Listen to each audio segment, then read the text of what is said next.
Bonjour à toutes et à tous et bienvenue sur le podcast Fly with Mel. J'utilise ce podcast pour parler de mes voyages, de développement personnel et de toutes les jolies histoires que je peux écouter à travers mes rencontres. Et parce que je suis persuadée que chaque personne que l'on rencontre a quelque chose à nous apprendre, je vous invite à garder votre cœur, vos yeux et votre esprit ouverts sur le monde. Je vous souhaite un très bel épisode et bon vol!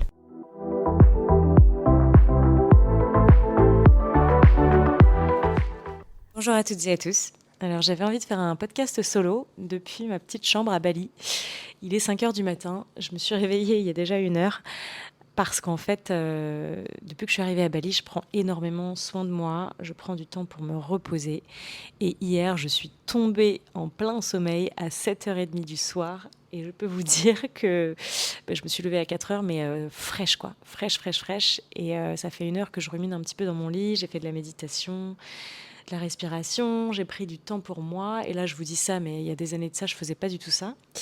Ça sonne un peu comme les influenceuses là tu sais qui font leur petit truc, leur morning routine un peu parfaite mais en fait c'est pas parfait du tout, voilà. C'est simplement que j'ai posé l'intention de venir à Bali avec cette idée de faire une pause, de me calmer, de me recentrer, de ralentir. Et c'est un truc que je fais de plus en plus en faisant des breaks pendant mon année, surtout depuis que je suis en Australie. Dès que je peux avoir des vacances ou quoi, j'essaye d'avoir des vacances où je fais un peu un break. Parce qu'en fait, je sais que moi, je vais à 1000 à l'heure et c'est quelque chose qui me va, que j'aime beaucoup. Mais je sais que ça me pèse aussi et ça va pas toujours dans mon sens d'aller trop vite. Et en fait, si je fais pas des pauses pendant mon année, je pense que à terme, sur le long terme, ce sera plus nocif qu'autre chose. Et je sais que vous êtes beaucoup à m'écouter qui êtes dans le même état d'esprit. On a cette idée que aller très vite, être hyperactif, faire plein de projets, plein de choses, et qu'on va vivre et qu'on veut vivre absolument et qu'on veut rien rater et qu'on veut tout dévorer. Mais en fait, parfois, on se fait un petit peu happer par la roue qui va tellement vite qu'on en oublie de vivre, qu'on en oublie d'être ancré dans le présent et qu'on en oublie de profiter en fait de chaque instant. Les instants passent, et puis après on regarde en arrière, on se dit oh, mais purée, ça y est, il y a déjà 1 an qui est passé. Qu'est-ce qui s'est passé? Je me souviens plus, ça a été trop vite, j'ai pas profité. Et j'essaie vraiment de plus en plus de m'ancrer dès que je peux, et de plus en plus. Et c'est vraiment un voyage que je m'autorise à faire, mais surtout je me rends compte que je le fais de plus en plus. Ça veut dire qu'il y a encore quelques années de ça, je faisais pas ça. Et là, parfois, c'est difficile de le faire, de me dire attends la Mel, il faut faire une pause, là tu te calmes. Mais je le sens bien et je pense que c'est tout le monde peut le faire, mais il faut s'écouter, il faut accepter de ralentir et il faut surtout accepter que ralentir, ça veut pas dire dire au revoir à ses projets, ça veut pas dire échouer, ça veut pas dire laisser les autres aller avant soi. Non, ça veut simplement dire se recharger pour aller encore plus de l'avant, mais surtout, ça veut dire vivre, ça veut dire s'ancrer dans le présent. Et je sais qu'il y a encore quelques années de ça, moi-même, quand on me disait ancre-toi dans le présent, vis le moment présent, j'étais là, ok, je veux, mais comment on fait quoi? J'essayais de, voilà, elle me disait, ah ça y est, je suis dans le présent là, voilà. Et puis bam, j'étais en train de penser à mon next step. Bam, j'étais en train de penser au truc que j'avais envie de faire dans la journée, ou au truc de demain, ou au truc dans 1 an, ou au truc. Ou alors je repensais à des souvenirs passés, donc la nostalgie qui monte. Et du coup, je m'empêchais de rester là, tout de suite, maintenant, dans le présent. Si c'est quelque chose qui est difficile pour vous, je vous invite tout de suite, alors que vous écoutez ce podcast, à poser une main peut-être sur votre cœur ou sur une partie de votre corps que vous appréciez, à prendre une grande inspiration, à expirer très fort, à vous concentrer sur ma voix et votre respiration, à sentir vos pieds qui sont ancrés, que vous soyez assis, debout, allongé. Sentez vos pieds ancrés dans le moment où vous êtes. Sentez vos mains ancrées, sentez votre main sur votre partie du corps, que ce soit le cœur ou ailleurs, s'ancrer, sentez la chaleur entre votre main et cette partie du corps. Concentrez-vous sur ça. C'est ça, s'ancrer dans le présent.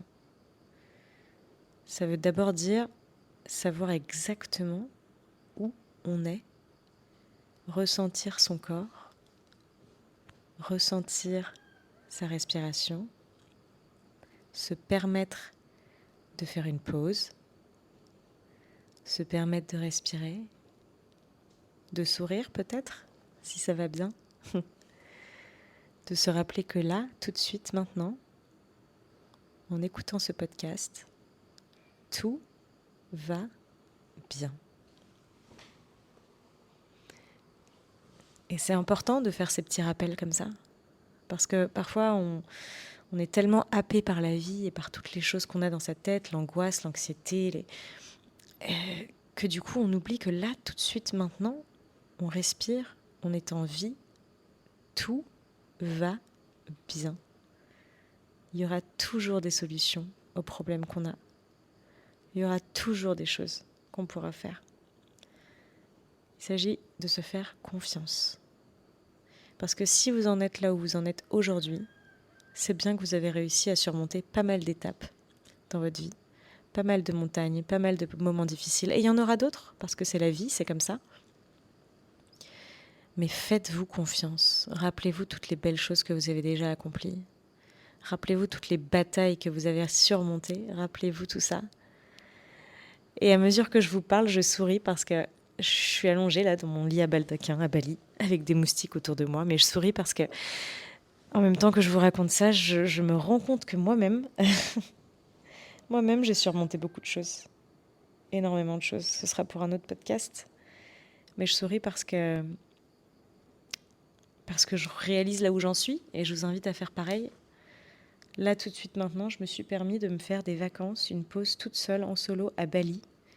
J'ai surmonté des peurs que j'aurais eues il y a longtemps, de partir seule. J'ai surmonté les peurs de partir dans un pays à l'étranger sans vraiment trop savoir ce qui allait m'attendre, sans vraiment faire de plans, parce que d'habitude, je fais tout le temps des plans. Mais là, je me suis interdit en fait. Je me suis dit, tu vas à Bali, tu fais pas de plan. Tu bookes ton hôtel pour pouvoir au moins avoir un truc où tu dors. Mais le reste, je ne veux pas que tu prévois. Et je peux vous dire que ça fait un bien fou au mental. Déjà d'avoir la possibilité d'avoir de la spontanéité, de faire ce qu'on veut quand on veut, de s'écouter. Hier, j'ai fait une journée magique. Mais vraiment, je me suis écoutée, je me suis levée, je suis allée au café du coin, je suis allée me prendre un petit déj. Après, il y avait du sport disponible dans la salle à côté du café, donc j'y suis allée. Et après la salle de sport, qui était vraiment géniale, ça m'a fait du bien dès le matin, ils proposaient, en fait, ils avaient une espèce de discount pour aller au sauna et ice bath dans un complexe pas loin de la salle de sport. Et du coup, j'y suis allée, et vraiment, mais j'ai demandé est-ce que je peux y aller à pied ou est-ce qu'il faut que je prenne un scooter ou est-ce que quoi. Parce qu'en fait, je veux pas conduire de scooter. J'ai déjà eu un accident de scooter à Bali il y a longtemps. Du coup, j'essaye de limiter mes trajets en taxi-scooter, là, les trucs qu'ils font ici vachement. Et le monsieur à la réception me dit non, vous pouvez marcher, c'est une quinzaine de minutes, quoi. Sachant qu'à Bali, il n'y a pas de trottoir, les gars. Donc c'est vraiment vous et votre vie, quoi. Mais je me suis dit, tu sais quoi, Mel, vas-y. En fait, vas-y, je le sentais. Il faut aussi sentir les choses. C'est-à-dire que parfois, il faut s'écouter. Il faut vraiment écouter ce que votre corps et votre intuition vous disent. Pas ce qu'il y a dans l'angoisse, ce qu'il y a en dessous de vos angoisses, de vos petites peurs, de vos petits... Écoutez vraiment. Et parfois, ça prend du temps. Moi, ça m'a pris du temps de pouvoir vraiment écouter mon intuition. Mais là, je le sentais. Je me sentais apaisée. Je me sentais que c'est bon, on va y aller. Ça va le faire. Et du coup, j'y suis allée. Et c'était un petit coin de paradis, mais je vous explique pas. Incroyable. C'était vraiment un complexe piscine avec sauna, ice bath, enfin bref, tout ce qu'il me fallait. Et paradisiaque. Il y a un truc que j'ai remarqué aussi depuis que je suis arrivée à Bali, bon, ça fait déjà 3 jours, hein, mais on va se calmer. Mais c'est que tellement je suis allée vite dans ma vie juste avant Bali, là, il s'est passé énormément de choses dans ma vie en Australie, de belles choses, des choses très positives, mais tellement, tellement bien qu'en fait, j'ai voulu faire plein de trucs. Et c'est allé tellement, tellement vite que vraiment, j'ai senti qu'il fallait que je fasse un break, là, qu'il fallait que je lâche du lest. Et depuis que je suis partie à Bali, il se passe un truc assez étrange, et je ne sais pas si ça vous est déjà arrivé, mais j'ai besoin de ne pas parler aux autres. Alors déjà, là, j'ai pris mon micro ce matin, je suis étonnée parce que ça fait 3 jours que je crois que je suis presque un peu dans le silence. Je rigole pas. C'est que c'est très étrange, mais ça fait un bien fou. Je n'ai pas parlé à beaucoup de monde. J'en avais pas envie, alors que je suis quand même une personne assez sociable, mais j'aime aussi avoir mon temps seule. Mais j'étais entourée de gens, voilà, je suis allée au resto, je suis allée au sport, je suis allée faire plein de trucs, mais j'ai pas voulu interagir trop avec les autres. C'est comme si mon corps avait vraiment besoin de garder son énergie et je sais que ça demande beaucoup d'énergie d'interagir avec les gens autour et là, j'avais vraiment envie de faire une introspection, quoi. De vivre les trucs pour moi, avec moi, de me recentrer sur moi et de pas trop parler. Et du coup, d'avoir eu cette envie de faire ce podcast ce matin, je m'étonne moi-même parce que j'ai l'impression de rouvrir la bouche depuis 3 jours. C'est vraiment étrange. Et puis c'est fluide. D'habitude, je fais un peu un script, au moins j'ai des petits points de ce dont je veux vous parler. Là, j'ai vraiment pas eu envie. Ce matin, je me suis dit, tu sais quoi, prends le micro et tente. Et là, depuis tout à l'heure, je vous parle de façon fluide, en regardant le mur là devant moi avec les petits trucs de Bali, là, les petits trucs artistiques, le lit à baldaquin qui est magnifique. Et c'est super fluide. Voilà, j'avais envie de vous raconter un petit peu tout ça. Le fait que parfois, vraiment, faire une pause, ça fait un bien fou. Que depuis que j'ai commencé ça, donc depuis 3 jours, j'écris énormément. J'écris dans mon journaling sans structure. J'écris ce qui me vient à l'esprit. J'écris des pensées, des idées, des trucs que j'ai envie de faire. Et il y a aussi 2 choses que j'ai commencé à faire, 2 chantiers. C'est 2 lettres. Une pour mon amoureux, parce que je sais que je me rends compte que parfois je vais tellement, tellement vite et j'interagis avec tellement, tellement, tellement de monde que du coup, je sais que j'ai parfois tendance, sans le vouloir, à le déprioriser. Et c'est difficile pour moi de le dire même à voix haute parce que j'ai pas envie de me dire que c'est vrai. Et pourtant, je le sais que c'est vrai parce qu'on en parle. J'ai de la chance d'avoir quelqu'un avec qui on communique énormément. On met beaucoup de mots sur nos sentiments, nos envies, nos besoins, nos pensées. Et je sais que ça m'arrive parfois parce que je veux tellement faire beaucoup de choses que du coup, je peux pas lui donner toute mon énergie et mon attention parce que j'ai besoin aussi de le faire dans tous les projets que j'ai envie de faire. Je sais qu'il respecte ça beaucoup, mais je sais que parfois aussi, ça lui fait du mal de voir que je priorise la terre entière et puis après arrive le soir où je suis avec lui et puis là, je suis fatiguée, donc j'ai besoin d'aller dormir. Voilà, ça arrive aussi. Et du coup, j'ai décidé de lui écrire une lettre depuis que je suis à Bali. Je suis un peu émotive en vous disant ça parce que c'est une jolie lettre, c'est une belle lettre où je lui dis beaucoup de belles choses et je me rends compte aussi de beaucoup de choses qui me sont arrivées depuis que je l'ai rencontré, que je me suis permise aussi de créer depuis que je suis avec lui, que je me suis permise aussi de lui faire confiance et d'apaiser mon cœur avec lui. Ça a été dans d'autres podcasts où je vous parlais un peu d'amour, je vous en reparlerai plus tard. Bref, et du coup j'ai commencé cette lettre et puis j'ai commencé une autre lettre aussi pour mon papa. Mon papa avec qui il y a beaucoup de hauts et de bas dans la vie. Et du coup j'ai décidé de me libérer de beaucoup de choses et c'est ce pardon constant. Donc il faut revenir parfois, repardonner, réécrire des choses. Donc là j'écris. J'écris et puis ça fait un bien fou aussi de se libérer. C'est pas facile, c'est pas confortable. C'est des exercices que je donne beaucoup à faire aux personnes que j'accompagne. Et je sais que c'est pas toujours simple. Il y a une certaine structure que j'aime bien suivre pour ces lettres, que je donne à toutes les personnes que j'accompagne. Et je sais que toutes les personnes qui ont déjà fait ces lettres-là, dans les coachings qu'on a fait ensemble, ça les a libérées d'une manière ou d'une autre. Et ça me donne le sourire en même temps que je vous dis ça parce que je sais que c'est magique. Ça paraît anodin, parfois on pense qu'il faut faire des trucs de fou pour pardonner, pour se sentir mieux. Mais en fait non, parfois il faut faire de l'introspection. Et aussi simple que ça peut paraître, c'est tellement, tellement, tellement inconfortable d'aller à l'intérieur de soi, de puiser, de revoir des traumas, de ressentir des douleurs, de remettre des images de choses qui nous ont pas plu, qui nous ont fait du mal, d'essayer de se torturer l'esprit dans tous les sens de pourquoi une personne a fait ça, pourquoi est-ce qu'elle a agi ainsi, etc., etc. Mais parfois juste revenir dessus et puis en fait accepter. Voilà, accepter qu'une personne a fait de son mieux à sa manière avec les ressources qu'elle avait entre les mains. Une personne a fait comme elle a pu. Ça nous a pas forcément plu, mais c'est comme ça. Et puis surtout qu'on ne pourra pas changer le passé, par contre on peut changer le présent. Et on peut changer comment on a envie de se sentir à partir de maintenant. Est-ce qu'on veut pour toujours traîner ses casseroles et le fait qu'on en veut à une personne? Ou est-ce qu'on veut s'apaiser, apaiser son cœur, apaiser sa vie et continuer à avancer? Et souvent j'ai des gens qui me le disent, et je sais que moi j'étais comme ça aussi avant, hein. Mais maman, mais Mel, je sais pas pourquoi je dis maman, mais, mais Mel, c'est trop dur de pardonner. Je peux pas pardonner, quelqu'un a fait du mal, je sais pas pourquoi, etc. C'est trop dur. Et à ces gens-là, souvent, je dis la même chose. Je dis, mais en fait, tu pardonnes pas simplement à la personne pour la personne. Tu pardonnes pour toi, pour t'apaiser, pour faire la paix à l'intérieur de toi. Parce que tant que tu pardonneras pas, c'est toi qui souffres.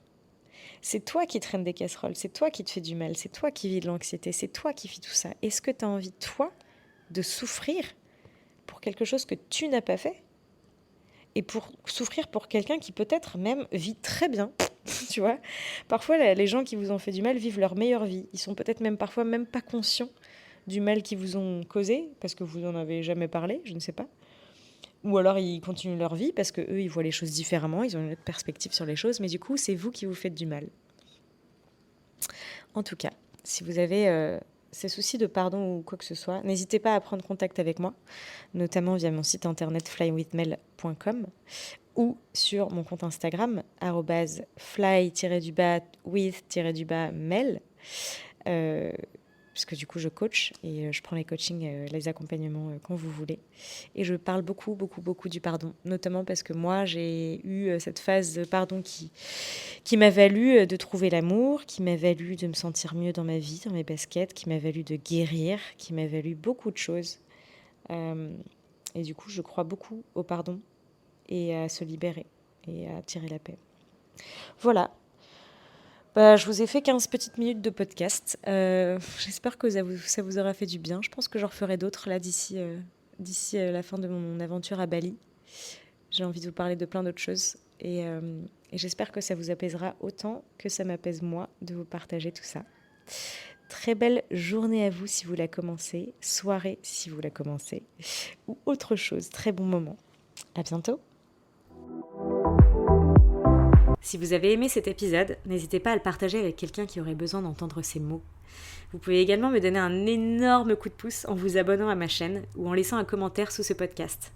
Je suis super ouverte au retour et ça m'aide vraiment beaucoup d'avoir vos feedbacks. Ça me permettra d'améliorer cette chaîne et de faire grandir encore plus ce podcast au maximum. Et puis si vous avez envie d'en découvrir un petit peu plus sur mon travail, n'hésitez pas à suivre mon compte Instagram flywithmel. Et moi je vous dis à bientôt pour un nouvel épisode.